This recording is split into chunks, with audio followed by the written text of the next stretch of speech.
Every April Fool's Day, my boyfriend joined his childhood friend in the same cruel prank, pretending to propose to me. Last year, I slipped the ring onto my finger, my heart full of hope. Suddenly, the mechanism snapped tight. Pain shot through my hand and I cried out. He apologized afterward and promised that this year the proposal would be real. As such, I arrived carefully dressed, believing him. Instead, I was met with a face full of cake. He reached out gently, wiping the cream from my face as if it were nothing more than a harmless joke. However, this time, I took a step back. After 6 disappointments, I chose to walk away. So why was it that, in the end, he was the one consumed by regret?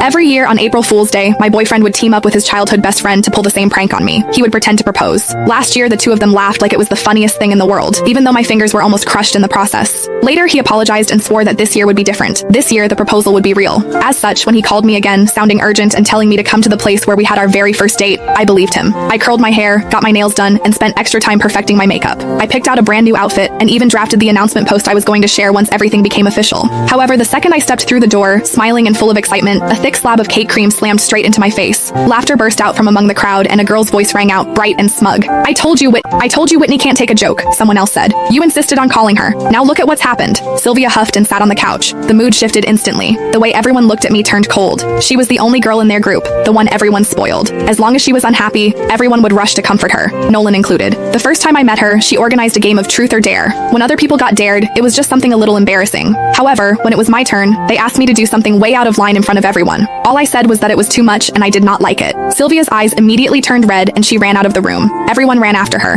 Nolan too. The welcome party that was supposed to be for me ended with me sitting there alone. He never said anything about it afterward, but from that day on, he never brought me to their gatherings again unless Sylvia said it was okay. Then Nolan looked at me, his brows pulled tight. Whitney, apologize to Sylvia. Before, I would have swallowed everything. I would have forced a smile, apologized, and explained myself just to fit in, just so Nolan would not look bad in front of his friends. I probably would not have even waited for him to ask. However, when even breaking up meant less to him than a single moment of Sylvia being upset, I finally understood. From the very beginning, this relationship never mattered as much to him as what he had with her. I bent down and picked up the bag and coat I had bought in order to meet his parents. As they stared, cold and judging, I said, Nolan, we're done. I mean it this time. My heels felt unsteady as I turned and walked out. As the door closed behind me, I could still hear Sylvia's light, teasing laughter drifting out from inside. Are you seriously not going after her, you hopeless romantic? Nolan let out an icy laugh. She's just throwing a tantrum. If I actually go after her, what about you? He shrugged like it was obvious. Besides, she has no one to rely on except me. She's way easier to deal with than you. My heart felt like it had been split open. His words cut through me like a knife, slicing into wounds that had never fully healed. 6 years ago, right there, Nolan had confessed to me. He told me I was the one he wanted for the rest of his life. Truth be told, it had not been easy for him to win me over.